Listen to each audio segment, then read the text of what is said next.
இப்போ கோவிட் அப்போ வந்த ஒரு மியூச்சுவல் ஃபண்ட்ஸ் எல்லாத்துலேயுமே வந்து ஒரு சரிவு ஏற்பட்டுச்சு.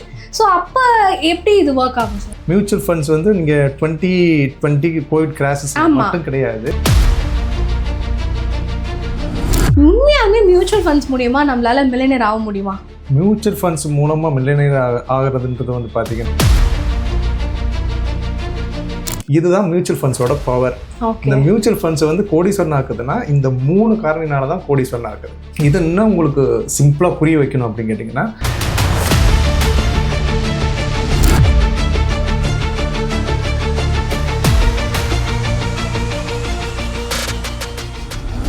மியூச்சுவல் ஃபண்ட்ஸ் மூலிமா மில்லியனர் ஆக முடியுமா, அதாவது கோடீஸ்வரன் ஆக முடியுமா? சில எக்ஸ்பர்ட்ஸ் என்ன சொல்கிறாங்கன்னு பார்த்தீங்கன்னா, லாங் டேர்ம் இன்வெஸ்டிங் இல்லைனா டிசிப்ளின் எஸ்ஐபிஸ்னால அதை அச்சீவ் பண்ணலாம் அப்படின்னு சொல்கிறாங்க. பட் ஆக்சுவலாக மியூச்சுவல் ஃபண்ட்ஸ்னால் என்ன அப்படின்றது நிறைய மில்லியன்ஸ் ஆஃப் டவுட்ஸ் உங்களுக்கு இருக்குன்னு எனக்கு தெரியும். ஸோ அதுக்காகவே இன்றைக்கே நம்ம ஒரு எக்ஸ்பர்ட் கிட்ட பேச போகிறோம். Founder of contango training and research academy mister Ilayaraja Thiruvazhagu கிட்ட தான் பேச போகிறோம். ஹாய் சார், எப்படி இருக்கீங்க? வணக்கம், நல்லா இருக்கேன். எஸ், ஸோ வந்து ஃபஸ்ட்டு நான் சொன்ன ஸ்டேட்மெண்ட் தான், உண்மையாலுமே மியூச்சுவல் ஃபண்ட்ஸ் மூலியமா நம்மளால மில்லியனர் ஆக முடியுமா? மியூச்சுவல் ஃபண்ட்ஸ் மூலமாக மில்லியனர் ஆகிறதுன்றது வந்து பார்த்தீங்கன்னா மியூச்சுவல் ஃபண்ட்ஸ் மட்டும் கிடையாது. அதில் ஒரு நிறைய விஷயங்கள் இருக்குது. அது வந்து பார்த்தீங்கன்னா ஒன்று டிசிப்ளின், நீங்கள் கேள்வியை கேட்கும் போதே சொன்னீங்க டிசிப்ளின். ரெண்டாவது வந்து பார்த்தீங்கன்னா காம்பவுண்டிங், அதாவது நீங்கள் எவ்வளோ தொலைக்கு அது நம்ம அடிஷ்னலாக ஆட் ஆகிட்டே இருக்கோ அது வந்து உங்களை ஒரு காலத்தில் கோடீஸ்வரன் ஆக்கும். ஓகே. மூணாவது வந்து பார்த்தீங்கன்னா டைம் லைன்னா ஷார்ட் டைம் கிடையாது, ரொம்ப நீங்கள் வந்து லாங் டைமில் போகும்போது கோடீஸ்வரன். இது 3மே மியூச்சுவல் ஃபண்ட்ஸில் இருக்கிறதுனால தான் மியூச்சுவல் ஃபண்ட்ஸ் கண்டிப்பாக 100% கோடீஸ்வரன் ஆக்கும். இதெல்லாம் உங்களுக்கு நான் உதாரணமாக சொல்லணும் அப்படின்னு கேட்டிங்கன்னா, இப்போ உதாரணத்துக்கு வந்து ஒரு 10,000 ரூபாய் நீங்கள் எஸ்ஐபி பண்ணுறீங்க, ஒரு 35 வருஷத்துக்கு நீங்கள் போடுறீங்கன்னா ஒரு 12% இன்ட்ரெஸ்ட்டில் நீங்கள் பார்த்தீங்கன்னா கூட உங்களுக்கு அரௌண்ட் 42 lakhs கிட்ட தான் வரும். சரிங்களா? பட் அந்த 35 இயர்ஸ்ன்றது இல்லையா, அந்த இயர் வந்து பார்த்தீங்கன்னா உங்களுக்கு அந்த லென்த்தாக இருக்குது. அதோட காம்பவுண்டிங் வந்து பார்த்தீங்கன்னா ஓவராலாக பார்க்கல 5 கோடி கிட்ட இருக்கும். இதுதான் மியூச்சுவல் ஃபண்ட்ஸோட பவர். இந்த மியூச்சுவல் ஃபண்ட்ஸை வந்து கோடீஸ்வரன் ஆக்குதுன்னா இந்த 3 காரணினால தான் கோடீஸ்வரன் ஆக்குது.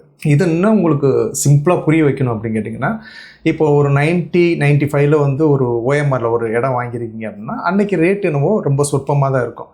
ஒரு 96, 97 வாக்கில் கொஞ்சம் ஏறி இருக்கும். நீங்கள் அதை வாங்கி கொஞ்சம் ஏறிடுச்சுன்னு விற்றுருந்தீங்கன்னா அன்னைக்கு உங்களுக்கு கிடைக்கிற லாபம் என்னமோ கம்மியாக தான் இருந்திருக்கும். அதான் இதோட வேல்யூ இப்போ இருக்க காலகட்டத்தில் பார்த்தீங்கன்னா எங்கேயோ இருக்குது இல்லையா? இதே மாதிரி தான் மார்க்கெட்லேயும் வந்து பார்த்தீங்கன்னா ஏற்ற இறக்கங்கள் இருக்கத்தான் செய்யும். ஏற்ற இருக்கும்போது நம்ம ஒரு செல் பண்ணிட்டு திருப்பியும் வாங்குறது, இன்னொரு பொருளை வாங்குறது, இப்படி வந்து மியூச்சுவல் ஃபண்ட்ஸ்லாம் பண்ண மாட்டாங்க. என்ன எதற்காக பண்ணுறாங்களோ அந்த கோல் அவங்களுக்கு அச்சீவ் ஆகிற வரைக்கும் அதை அக்குமுலேட் தான் பண்ணுவாங்க. ஓகே. ஸோ அதனாலையும் கூட உங்களுக்கு அந்த பெனிஃபிட்ஸ் கிடைக்கிறதுக்கு வாய்ப்பு நிறையா இருக்குது. ஓகே. ஸோ mentally வந்து ஒரு லாங் டேர்ம் விஷயத்துக்கு ப்ரிப்பேர்டாக இருக்கணும்னு சொல்ல வரீங்க. மியூச்சுவல் ஃபண்ட்ஸ்னாவே லாங் டேர்ம் தான், ஷார்ட் டேர்ம் கிடையாது. ஸோ அதுபடி பார்க்குறப்போ நம்ம இப்போ கோவிட் அப்போ வந்த ஒரு மியூச்சுவல் ஃபண்ட்ஸ் எல்லாத்துலேயுமே வந்து ஒரு சரிவு ஏற்பட்டுச்சு. ஸோ அப்போ எப்படி இது ஒர்க் ஆகும் சார்? மியூச்சுவல் ஃபண்ட்ஸ் வந்து நீங்கள் 2020 கோவிட் கிராஷஸ் மட்டும் கிடையாது. அப்புறம் 22க்கு அப்புறம் அந்த கோவிடோட கிராஷோட இம்பாக்ட் வந்து இன்ஃப்ளேஷன் இருந்தது. அதுக்கப்புறம் 2025 ட்ரம்ப் வந்ததுக்கப்புறம் ஒரு டேரிஃப்னு ஒன்று போட்டார்.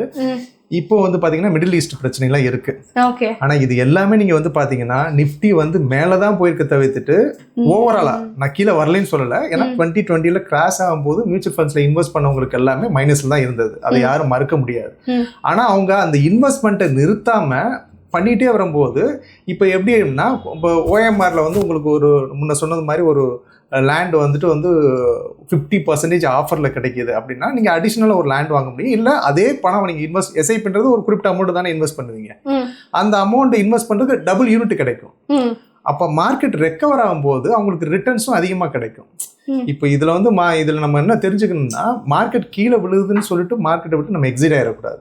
மார்க்கெட் கீழே விழுந்த ஆப்பர்ச்சுனிட்டி, அதாவது மியூச்சுவல் ஃபண்ட்ஸ் பண்ணுறவங்களுக்கு ஒரு ஆப்பர்ச்சுனிட்டி, அது மேலே போகும்போது கண்டிப்பாக அவங்களுக்கு ரிட்டர்ன் டபுளாக இருந்திருக்கு. அண்ட் பொதுவாகவே வந்து இப்போ ஸ்டாக்ல இன்வெஸ்ட் பண்ணுறதுக்கும் ஒரு மியூச்சுவல் ஃபண்டில் இன்வெஸ்ட் பண்ணுறதுக்கும் என்ன வித்தியாசம் பெரும்பான்மையான மக்களுக்கு தெரியல. அது என்னது சார்? மியூச்சுவல் ஃபண்டு ஸ்டாக்ல தான் இன்வெஸ்ட் பண்ணுறாங்க. ஸ்டாக்ல இன்வெஸ்ட் பண்ணுற நீங்கள் கொஸ்டின் எப்படி கேட்குறீங்கன்னா, ஸ்டாக்ல நானே டைரெக்டாக இன்வெஸ்ட் பண்ணலாமா இல்லை மியூச்சுவல் ஃபண்ட்ஸில் வந்து இன்வெஸ்ட் பண்ணுறதுக்கு என்ன வித்தியாசம்? இதுக்கு எப்படின்னா சின்னதாக வந்து சொல்லணும்னா, இப்போ ஸ்டாக்கில் நம்ம வந்து இன்வெஸ்ட் பண்ணணும்னா இப்போ உங்களுக்குன்னு ஒரு வேலை இருக்குது. அந்த வேலையை விட்டுட்டு நீங்கள் ஸ்டாக்கில் ஃபுல் டைம் நீங்கள் பார்க்க முடியாது. பெரும்பாலான இன்வெஸ்டர்ஸ், நம்ம நாட்டில் இருக்க பெரும்பாலான இன்வெஸ்டர்ஸ் ஃபுல் டைம் ஒரு ஸ்டாக் மார்க்கெட் ட்ரேடர் கிடையாது, ஒரு ஃபுல் டைம் இன்வெஸ்டர் கிடையாது. அவங்க ஏதாவது ஒரு தொழில் வச்சிருப்பாங்க, அந்த தொழிலேருந்து வருமானம் வரும், அந்த முதலீடு எங்கே பாதுகாப்பாக முதலீடு பண்ணலாம் அப்படின்றது தான். இதுக்கு உதாரணமாக உங்களுக்கு சொல்ல போனா, இப்போ நீங்கள் வந்து ஒரு டிரைவ் பண்ணுறீங்க, உங்களுக்கு டிரைவிங் தெரியும், ஆனால் நீங்கள் ஹைவேல ஓட்டுனது கிடையாது அப்படின்னா, ஹைவேல ஓட்டுறதுக்குன்னு ஒரு ஸ்பெசிஃபிக் டிரைவர் இருப்பார். அவருக்கு எங்கே வந்து ஸ்பீட் பிரேக் இருக்கும், இல்லை எந்த இடத்துல வந்து நம்ம லெஃப்ட் ரைட்டு போகணும், அவர் அதிலேயே பழகிடுப்பார்.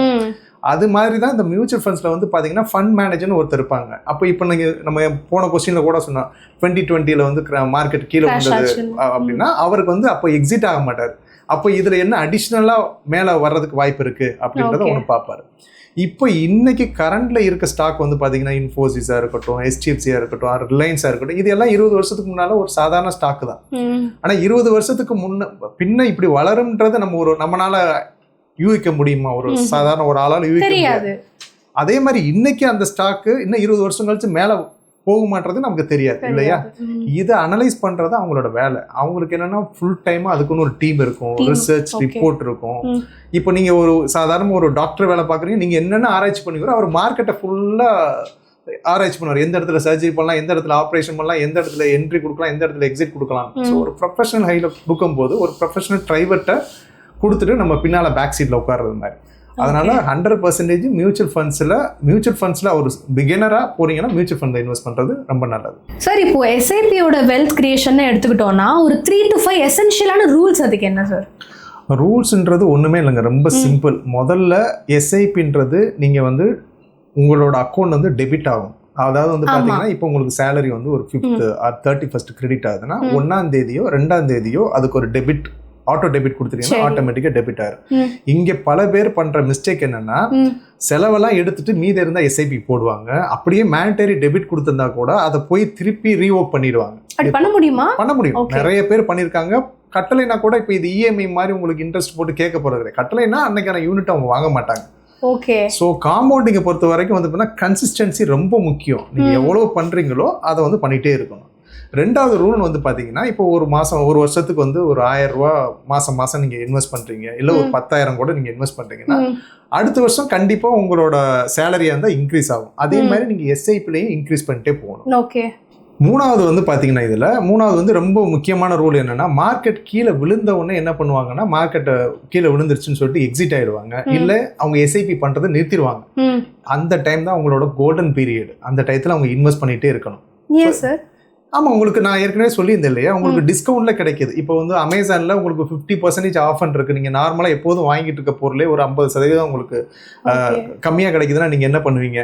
கண்டிப்பாக ஸ்கேர்சிட்டி ஏற்படும் போது அது வந்து என்னன்னா, பொதுவாக நம்ம மக்களுக்கு என்னன்னா, மார்க்கெட்டே நாளைக்கு கீழே விழுந்துரும், இதுக்கப்புறம் மார்க்கெட் இருக்காதுன்றது மாதிரி தான். பொதுவாக மார்க்கெட்டுக்கான பொதுப்படை விதி என்னன்னா, இயற்கையாகவே வளரும். வளரும் மீன்ஸ் என்னன்னா, கீழே இருந்து மேலே தான் போயிருக்கும். இப்போ நீங்களே பார்த்துருப்பீங்க, நிப்டி வந்து 24,000 இருக்கு. அது வந்துட்டு 5000 வந்துட்டு மறுபடியும் 3000 போயிருக்கு. அதுக்கப்புறம் 6000 வந்துட்டு 12,000 மறுபடியும் கிராஷ் ஆயிருக்கு. ஆனால் இயற்கை என்னன்னா, அந்த கீழே டவுன் ஆனா கூட மார்க்கெட் மேலே தான் போயிடும். அப்போ கீழே விலையில நம்ம எக்ஸிட் ஆகக்கூடாது. அப்போ நம்ம அதிகப்படுத்தினா கூட பரவாயில்ல, இருக்கிறது எக்ஸிட் ஆகக்கூடாது. 4வது ரூல் வந்து பாத்தீங்கன்னா, ஏதாவது உங்களுக்குன்னு ஒரு கோல் இருக்கணும். அதாவது நீங்க வந்து வீடு வாங்க போறீங்களா, இல்ல சைல்டுக்காக எஜுகேஷனுக்காக ஒரு விஷன் இருக்கணும். இது இருந்தா தான் மார்க்கெட்டை விட்டு நீங்க வந்து வெளியில போக மாட்டீங்க. ஏன்னு வச்சுங்களேன், இல்லைன்னா ஃபியர் ஆகிட்டு வெளில போயிடுவீங்க. இதற்கான பணம், நம்ம இந்த பணத்தை வந்து நம்ம இது பண்ணக்கூடாது, அதை இன்வெஸ்ட் பண்ணிட்டே வருவீங்க. ஸோ அது கண்டிப்பாக இருக்கணும். ஏதாவது ஒரு விஷயம் இருந்ததுன்னா இந்த SIP வந்து நீங்கள் கண்டினியூ பண்ணுவீங்க. 5வது மிக முக்கியமான ரூல் என்னன்னா, இது நான் எல்லாத்துலேயும் சொல்கிறது தான், நீங்கள் வந்து லாங் டேர்ம், எனக்கு வந்து 3 மாதத்தில் வெளில வந்துடுவேன், இல்லை 5 மாதத்தில் வெளில வந்துடுவேன், இல்லை இவங்க சொன்னாங்க அவங்க சொன்னாங்க இது சரியில்லை அப்படின்னா, நீங்கள் மியூச்சுவல் ஃபண்டில் இன்வெஸ்ட் பண்ணால் அதை ஃபண்ட் மேனேஜர் பார்த்துப்பாரு. நீங்கள் அதை விட்டுருங்க, கேரி பண்ணிப்பார். ப்ளஸ்ஸோ மைனஸோ அவர் வந்து கேரி பண்ணி உங்க பிளஸ்ல தான் எடுத்து போக நினைப்பாரு. இல்லைன்னா நீங்க ஃபண்ட் மேனேஜ்மெண்ட் அவருக்கு இன்வெஸ்ட்மெண்ட் வராது இல்லையா? ஸோ அதனால அவங்க வேலையை தெளிவாக பார்த்துப்பாங்க. நீங்க லாங் டேர்ம்ன்றதை எப்போதுமே மைண்ட்ல வச்சுக்கணும். ஸோ அதே சமயம் இப்போ நீங்க இதெல்லாம் சொல்றப்போ எனக்கு என்ன தோணுச்சுன்னா, அப்போ வந்து இப்போ மாசம் சேலரிட் பர்சன் ஒருத்தவங்க இருப்பாங்கல்ல, இப்போ ஃப்ரீலான்ஸ் அதெல்லாம் தாண்டி இப்போ சேலரிட் பர்சன் இருக்கிறப்போ அவங்க எந்தெந்த மாதிரியான SIPs அண்ட் மியூச்சுவல் ஃபண்ட்ஸ்குள்ள போகணும்னு நீங்க நினைக்கிறீங்க? அவங்க எந்த மாதிரி SIP மியூச்சுவல் ஃபண்ட்ஸில் போகணும்னா, அவங்க சேலரி பர்சன் ஆட்டோ டெபிட்டில் போட்டுடலாம். 1. 2வது வந்து இப்போ உதாரணத்துக்கு ஒரு சேலரியில் ஒரு 10,000 ரூபா அவர் இன்வெஸ்ட் பண்ண போகிறார் அப்படின்னு கேட்டிங்கன்னா, அவர் வந்து ஒரு 70% ஒரு லார்ஜ் கேப்பில் போடலாம், ஒரு 30% வந்து ஃப்ளெக்ஸி கேப்பில் போடலாம். இது என்னென்னா உங்களுக்கு ரிட்டர்னையும் ரிஸ்கையும் கொஞ்சம் மாடரேட் பண்ணும். இதே ஒரு 5,000 தான் பண்ணுறாரு அப்படின்னா ஒரு மிட் கேப்லையும் ஒரு ஃப்ளெக்ஸி கேப்லையும் போகலாம். இல்லை ஒரு 1000-2000 தான் பண்ணுறாருன்னா அதுக்கு தகுந்த மாதிரியான ஸ்கீம், அதாவது ரிஸ்க் அதிகம் இல்லாத ஸ்கீமில் பார்த்து அவர் இன்வெஸ்ட் பண்ணிக்கலாம். ஓகே. ஸோ இதுதான் வந்து இன்வெஸ்ட்மெண்ட்டுக்கான ப்ரொசீஜர். நீங்கள் என்ன அமௌண்ட் இன்வெஸ்ட் பண்ண போகிறீங்க, எவ்வளோ நாள் இங்கே மார்க்கெட்டில் இருக்க விரும்புகிறீங்க, அதை பொறுத்து நம்ம செக்டாரை அலோகேட் பண்ணிக்கலாம். we can choose our riskன்ற மாதிரி. எந்த ரிஸ்க், லோ ரிஸ்கா ஹை ரிஸ்கா? ஆமா, அது வந்து நீங்க இந்த நிறைய சைட்ஸ்ல இப்ப வந்துருச்சு. நீங்க உங்க ஏஜ் ரிஸ்க் பாராமீட்டர்னு ஒரு மீட்டரே இருக்கு. நீங்க அதை செக் பண்ணீங்கன்னாவே என்னென்ன செக்டார்ன்றதை காமிச்சிரும். ஸோ அதனால நீங்க தாராளமா சூஸ் பண்ணிக்கலாம், என்னன்றதை பார்த்து சூஸ் பண்ணிக்கலாம். ஸோ நீங்க சொன்னீங்க சார், மியூச்சுவல் ஃபண்ட்ஸ்னாலே it's a long term goal basis அப்படின்ட்டு. அப்போ ஷார்ட் டேர்மும் நான் ஒன்று பண்ணணும்னு நினைக்கிறேன்னா அப்போ நான் என்ன பண்ணணும்? ஷார்ட் டேர்ம்லேயே நீங்கள் பண்ண முடியாது கிடையாது. பட் ரிஸ்க் பேராமீட்டர்னு ஒன்று இருக்குது. இப்போ நீங்கள் ஷார்ட் டேர்மில் போனீங்கன்னா உங்களோட ரிஸ்க் வந்து இவ்வளோ தான் என்னால் இது பண்ண முடியும்னா ரிஸ்க் பேராமீட்டர் பொறுத்து நீங்கள் அதுக்கு தகுந்த மாதிரியான ஃபண்ட்ஸ் இருக்குது, நீங்கள் அதில் இன்வெஸ்ட் பண்ணலாம். இப்போ கோல்டு பீஸில் நீங்கள் இன்வெஸ்ட் பண்ணலாம், நிஃப்டி இன்டெக்ஸ் ஃபண்டில் இன்வெஸ்ட் பண்ணலாம். இதெல்லாம் வந்து ரிஸ்க் பேராமீட்டர் ரொம்ப குறைஞ்சிருக்கும். இப்போ லார்ஜ் கேப்பில் எடுத்தீங்கன்னா கூட ரிஸ்க் கம்மியாக தான் இருக்கும். பட் யூனிட் அலோகேஷன்ஸில் ரொம்ப கம்மியாகிடும். ஏன்னா லார்ஜ் கேப் எல்லாமே வந்து பார்த்தீங்கன்னா ஸ்டாக்கோட ப்ரைஸ் ரொம்ப ஹெவியாக இருக்கும். ஸோ உங்களோட நீட் என்னவோ அதுக்கு தகுந்தது மாதிரியான ரிஸ்க் பேராமீட்டர் சூஸ் பண்ணுங்க. ரிஸ்க் பேராமீட்டர் எவ்வளவுக்கு எவ்வளோ நீங்க குறைக்கிறீங்களோ அதுக்கு தகுந்த மாதிரி ரிவார்டும் குறையும் கண்டிப்பா. ஆனா உங்களோட கேபிட்டல் ஓரளவு சேவ் பண்ண முடியும். இப்போ லாங் டேர்ம் அந்த சைல்டோட எஜுகேஷன் எனக்கு 25 வருஷம் கழிச்சுட்டேன்னா அவங்க ஷார்ட் டேர்ம், அதாவது முதல்ல ஸ்டார்ட் பண்ணும்போது ரிஸ்க் பேராமீட்டர் அதிகமா இருக்கும்.